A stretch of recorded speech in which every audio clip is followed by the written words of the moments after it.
En estos días se ha dado un conjunto de modificaciones que impactan en las farmacias y un conjunto también de informaciones que tienen que ver con el servicio que las farmacias de todo el país brindan a los clientes, a los consumidores.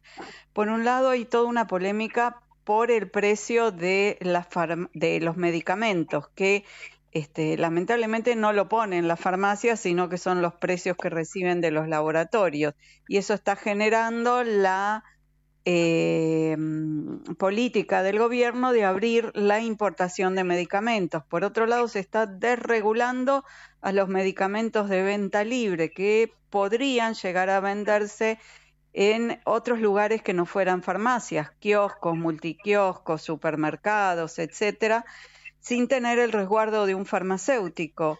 Bueno, y también está todo el tema del PAMI y las recetas digitales. Ahora pareciera ser que a partir del 1 de enero solo se va a poder operar con receta digital y ya no va a tener vigencia la receta en papel. Tenemos un montón para hablar con el señor Héctor Milanesi, farmacéutico, integrante del Colegio de Farmacéuticos de la provincia de Buenos Aires. ¿Qué tal, Héctor? ¿Cómo le va? Soy Laura Sverdlik, bienvenido al programa. ¿Cómo está? ¿Qué tal? Buenos días, Laura. Un gusto escucharla y es muy interesante la lectura que hizo de todos los temas Sí, y sí. todas las aristas que tiene esto, ¿no? Los medicamentos. Bueno, empecemos de atrás para adelante. El tema de las recetas. Bueno, el tema es el siguiente.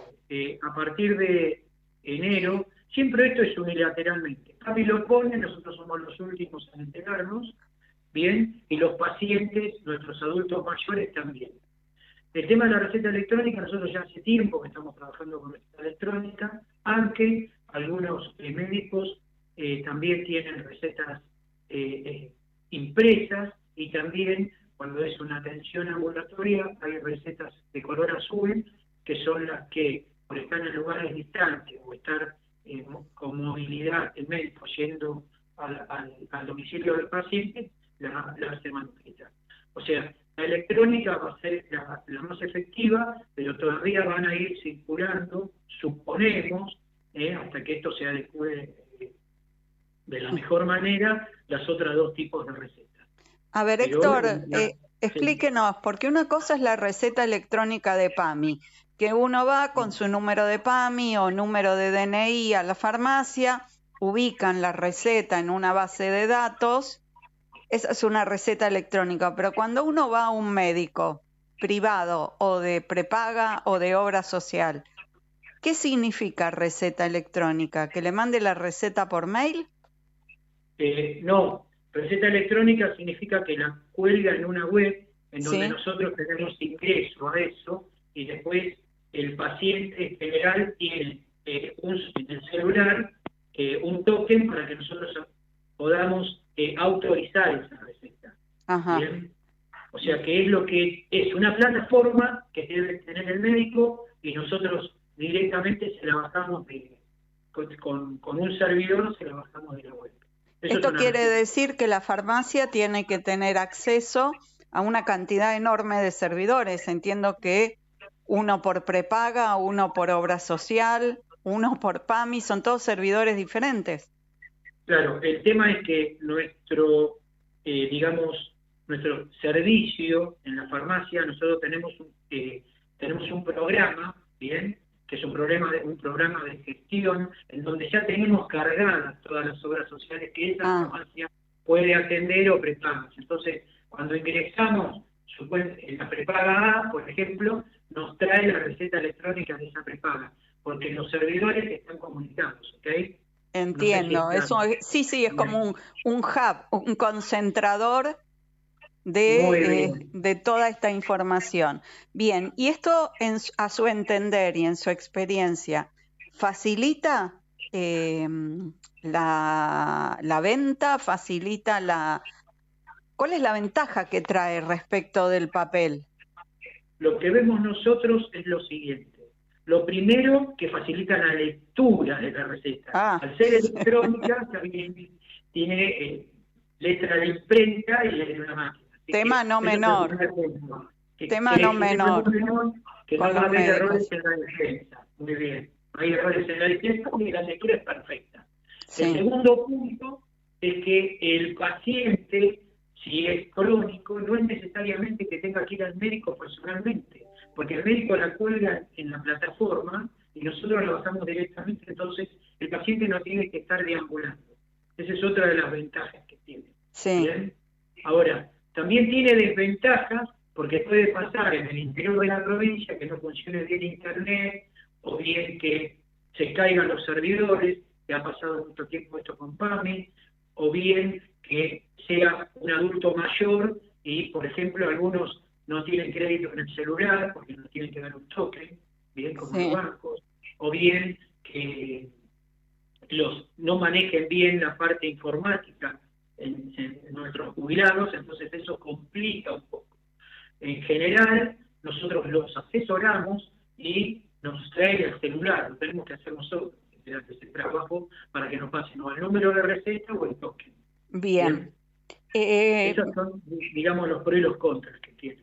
entiendo, entiendo. ¿Y no van a tener que recortar más los troqueles entonces, o sí? No, los troqueles, por desgracia, vamos a tener que agarrar las cajitas correspondientes, los paquetitos, y sacarle los troqueles, porque eso no está implementado todavía en Argentina. En la mayoría de los varios países del mundo ya el troquel no existe y se carga independientemente cuando uno hace la dispensa, bien, luego de la prescripción. Entiendo. Bien. Pasemos al precio de al tema de la desregulación. ¿Ustedes Bien, están de esto no, acuerdo con que la venta libre se haga en cualquier lugar? realmente es un disparate, nunca fuimos consultados, ni los médicos ni los farmacéuticos de esto. Esto va a llevar a la automedicación, a las intoxicaciones, a no saber la trazabilidad del medicamento, de qué origen tiene, cómo está conservado, cómo está almacenado. No El va a tener origen. El- justamente el origen del medicamento. Acá claro, tenemos que saber los costes. Es hay mucho robo de camiones de droguerías o de importante. repartos, ¿no? Y aparte no eso, sino también que hay medicamentos falsificados o truchos, llamados, que eso hace que todavía siga habiendo, que pueden estar en esta cadena de comercialización que no es la correcta. Lo que hay Ujú. que aclarar son dos cosas. La primera es que esto es a nivel nacional, o sea, la provincia de Buenos Aires está resguardada de esa desregulación porque nuestra ley provincial no lo permite. Ujú. Bien, aunque el decreto es a nivel nacional, o sea, principalmente en Cabo. Y Claro. segundo, que las farmacias no somos formadores de precios, como bien dijo usted, así que no tiene nada que ver la regulación con la baja de precio de los medicamentos. Eso es una locura, esa competitividad no existe, es un tema mercantilista y no de sanidad, o bien que como nosotros somos, y el medicamento es un bien social, y nosotros somos la primera barrera en la atención primaria de salud, o sea, nos están menospreciando en nuestras formaciones universitarias, ¿no? Eso Entiendo, es importante que la gente lo sepa. entiendo, entiendo. Y respecto del precio de los medicamentos, la verdad que uno va a la farmacia y se agarra de la cabeza. ¿Hay justificación a esos valores? Es una pregunta muy interesante. Primero, en general, desde que no hay más regulación de los medicamentos, hubo un aumento indiscriminado de los medicamentos a partir del espacio. ¿Bien? Y siempre el medicamento estuvo por arriba del IPC. ¿Ok? O sea que siempre superó el índice de inflación.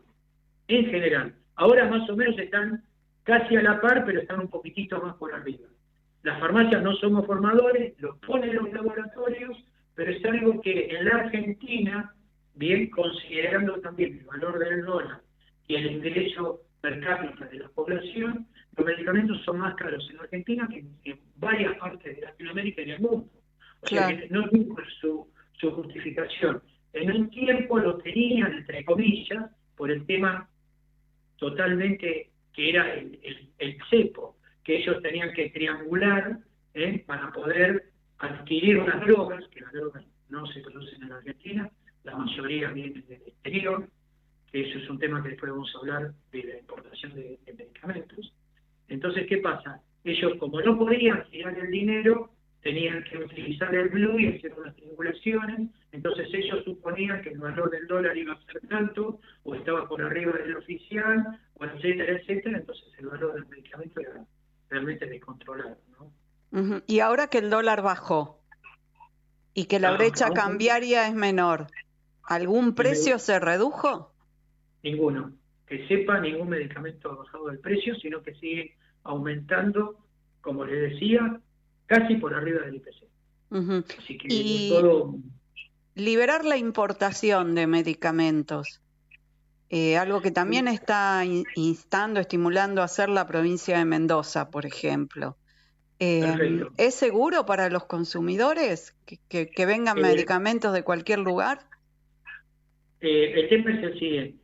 Mendoza fue el primero que dio el puntapié inicial para la importación de medicamentos. Esos medicamentos que se van a importar no son para salir al público o para venta en farmacias, son para, digamos, abastecer sus centros de salud en la provincia. Ahora, los que hicieron las tratativas es con India. India es uno de los primeros productores de drogas del mundo y están, digamos, avaladas por la FDA, la de Estados Unidos y por la Unión Europea.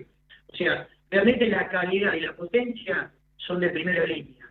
Lo Ajá. que sí no va a ser para el público general, sino para lo que comenté, para el uso interno de los hospitales municipales o lo que corresponde a la gobernación.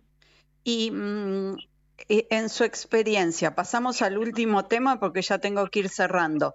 En su Sí. experiencia, los cambios que se están implementando en el PAMI, eh, Realmente es un tema muy álgido, nos duele muchísimo porque han implementado nosotros sin saberlo y encontrarnos en el mostrador con esto, y han sacado los medicamentos de gratuidad o sin costo a los pobres adultos mayores, a los pobres jubilados. ¿Por qué? Solamente están hasta hoy manteniendo los de alto costo, que serían oncología, HIV, insulina, tiras, etcétera, etcétera. Pero, y los antidiabéticos. Pero los antihipertensivos y toda la otra línea los han sacado. O sea que el jubilado, para poder gozar nuevamente de ese beneficio, que va a ser el beneficio social, tiene que hacer un trámite que es bastante engorroso en la UGL correspondiente y parte por la web. Eso significa que hay un montón de requisitos que tienen que cumplir. Voy a dar un ejemplo. Si tiene la jubilación y la pensión, probablemente no come jubilado eso. No lo puede adquirir. ¿Por qué? Porque supera los 390.000 pesos, que es el máximo que tiene que tener un jubilado para poder recibir ese beneficio. Aparte, no puede tener un auto más de 10 años, menos de 10 años de antigüedad, tiene que tener una sola propiedad, no puede tener una preparo, hay un montón de requisitos que tiene que cumplir para poder adquirir el medicamento con gratuidad. Y aparte, anteriormente eran 5 o 6, dependiendo del uso del medicamento que tenía el jubilado, y de un día para el otro lo han borrado, no se enteraron los jubilados, no nos enteramos nosotros, y bueno, y es lo que está pasando ahora en el mostrador, bien, que yo, por ejemplo, ya hace 4 generaciones que haciendo de pacientes, que me atendían los abuelos, los padres, los nietos, y etcétera. Entonces, ¿qué pasa? Se encuentra con una situación muy complicada por el poder adquisitivo que tiene, ¿no? Y con esto claro, claro. es terrible, es terrible. Porque si pagan los medicamentos, quizás no pagan los impuestos, quizás no llegan al plano alimentario. Terrible, es terrible. Bien, vamos a ver cómo evoluciona todo esto. Ojalá no sea la última palabra de lo que están diciendo ahora y se pueda rever, sobre todo con jubilaciones tan magras como cobran las personas aquí en este país. Héctor, le agradezco muchísimo, Héctor Milanesi, por habernos atendido. En cualquier momento volvemos a comunicarnos porque este es un tema que nos interesa a todos, nos afecta a todos, aunque esté focalizado en la farmacia. Bueno, es un lugar al que todos recurrimos. Muchísimas gracias por habernos atendido. No, gracias a ustedes y que tengan un buen día. Gracias. Igualmente, adiós.